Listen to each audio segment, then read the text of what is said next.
It's Magic Monday. Welcome to Practical Magic. I'm Michelle. I'm Megan Camille. Coming at you with another Magic Monday. And talking about spirituality. When you pop in, say hello, let us know where you're popping in from. We're popping in from Chandler, Arizona. As always, today we are in my office because the youngest son is in the kitchen cooking breakfast. He wanted to be on display. He's like, why don't you just let everyone know I'm here making pancakes? We chose a little bit of privacy and quiet, and quiet instead. So let us know when you tune in. There's so much going on the planet, and it's so exciting. And so Megan and I wanted to pop in here and talk about what it means and what it looks like and how to live in the fifth dimension, because we're going from third dimension, we're going third, fourth, fifth. And the fourth dimension is just like a gateway to the fifth dimension. So we're going in and out pretty regularly, and you may notice, you may not notice. So we're talking about how do you stay in that fifth dimension. Yeah, which is a total hot topic for us right now since we have our retreat in just 2 weeks or something. Oh, it's just coming like up fast. 2 weeks. Yeah. We're so excited, and that is the portal to fifth dimensional living that we're going to be working with the attendees on. And so we're going to give some nuggets around that today. So for those of you who are not attending the Sedona retreat, also get to start practicing and living in the fifth dimension. Good morning, Anna. Hi, Anna. So glad you're here. Welcome. So, yeah, really living fifth dimensionally as a moment-by-moment choice. Yep. Moment-by-moment choice. And we're given so many opportunities to make those choices in the current affairs. Current affairs. Part of ascending is losing your words. Megan says, seriously, part of ascending is getting dumber? Rude. Yeah. Or like when you have a headache, you're like, it might be ascending. I'm like, is it painful? That's going to be painful too. Right? So it is a little bit. As our body is releasing the dense energies, some people may experience some aches and pains. Some people may experience some illness.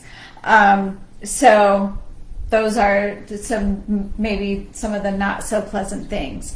But really choosing fifth dimension, it's a choice. It's a choice. In every moment you're given the choice. And here's the choice. It's between, say it. love and not fear. love. Yeah, love and fear. Are you speaking from a space of love? Are you acting from a space of love? Are you speaking and acting from a space of fear? Are you doing something to avoid something else? Right? Moving into the fifth dimension is a moment by moment choice of living from the state of love. Unconditional love. Yeah, so I mean, that's a really fun concept to think about, that your choice to be in fifth dimension, I know I'm just repeating what you said, is moment by moment, but it's like the interaction with your mom, or the interaction with your kids, or the interaction on the road, right? It isn't this, I think so many people have waited for so long for this big aha, you have made it to the fifth dimension, this is what it looks like, welcome. Yeah, you see the light in the, this big beam of light and angels singing. It's like, we did it, we now made you're it. Perfection. You have earned being here all the time, and really it's the way in which you be.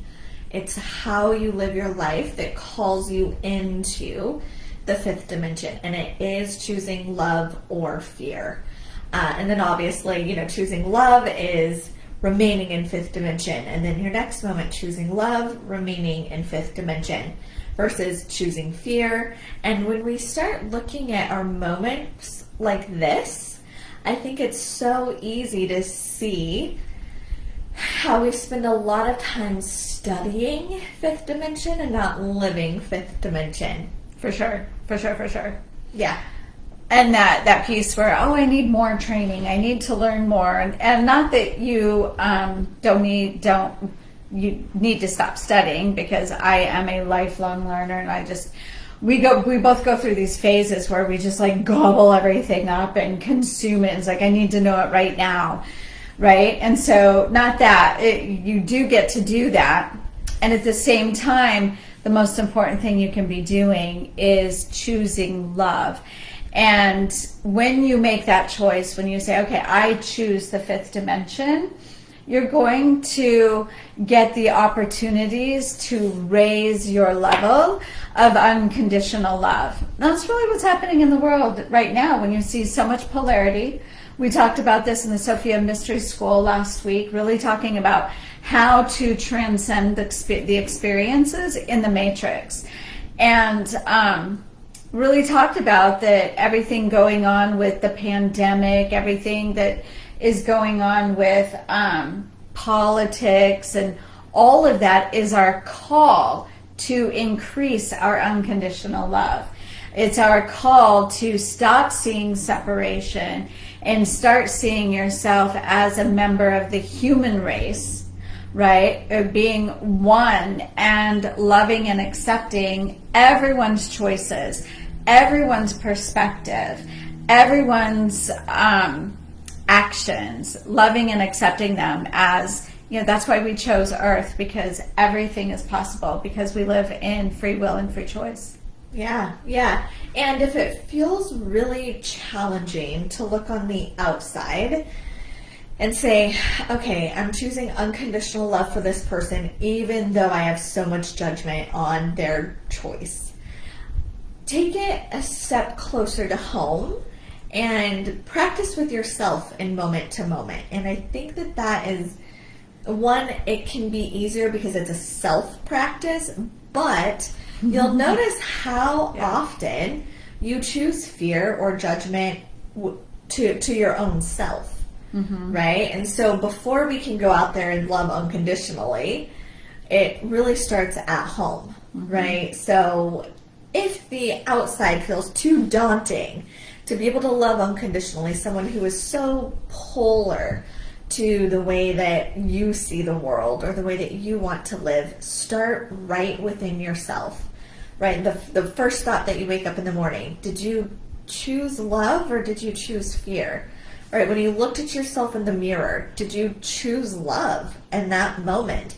Or do you have all of these unconscious thoughts going around that are fear-based or judgment-based, which is fear, that keep you in the third dimension? Exactly. So I love that, because even if you find yourself judging somebody else, can you love yourself in that moment? Yeah.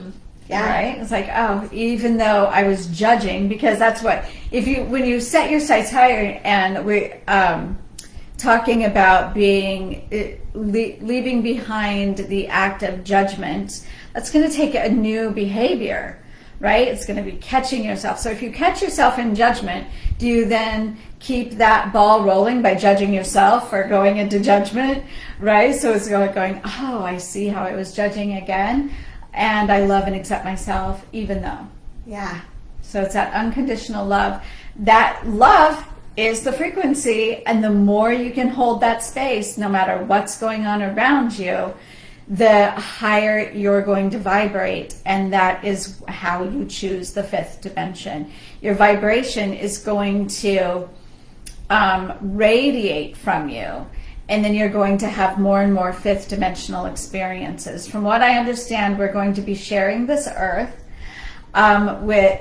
in the fifth dimension with those living in the third dimension for some time. We're going to be sharing the space. Yeah, that's what I was just about to say, that even while you're in fifth dimension, you will be amongst third dimension, right? So it isn't about, and that's what really grounds it and brings it into real life, is there's no, oh, suddenly I've made it past these peasants of third dimension, and I live only amongst those of fifth dimension. I mean, the perfect example of fifth dimension is peace within any Conflict, chaos. or environment, or not even seeing it as conflict and chaos, right? But seeing it just as it is. And being in unconditional love for your surroundings, for yourself, for the people around you.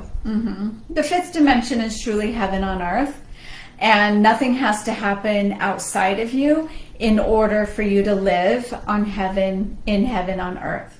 Nothing has to change. So, I know there's the storyline and many people who believe that this event is going to happen and then we're going to be living heaven on earth, or that event, maybe it's disclosure, but there's going to be this outside event and then we're able to have the golden age and live in heaven on earth.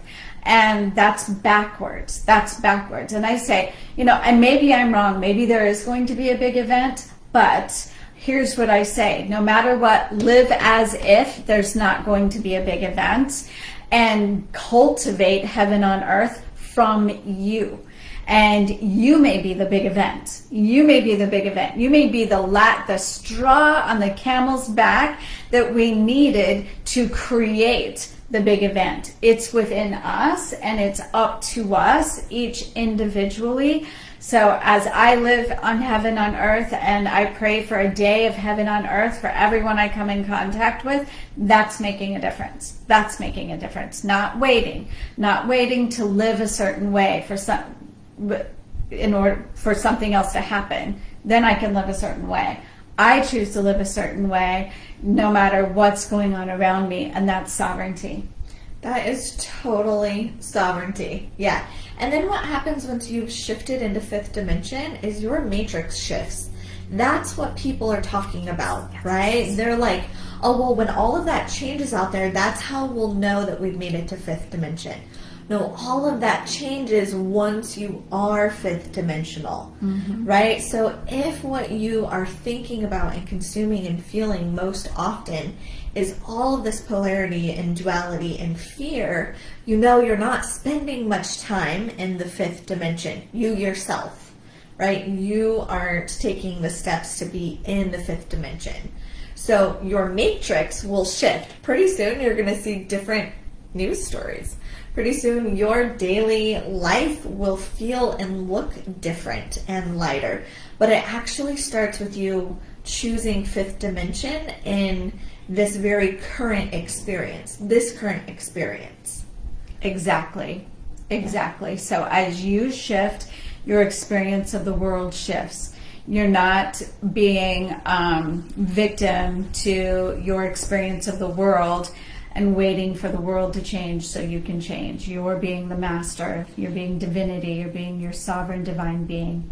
So that's your homework for the rest of your life, right? That's your soul work. That's your soul work, is to choose love. Choose love. Love every experience. Love every person you come in contact. Love yourself. No matter what's going on in your mind, no matter what, you love and accept yourself. Boom. So good. Awesome. There's your first step to fifth dimensional living. We'll be back next Monday. Yep, we'll be back next Monday. Bye for now.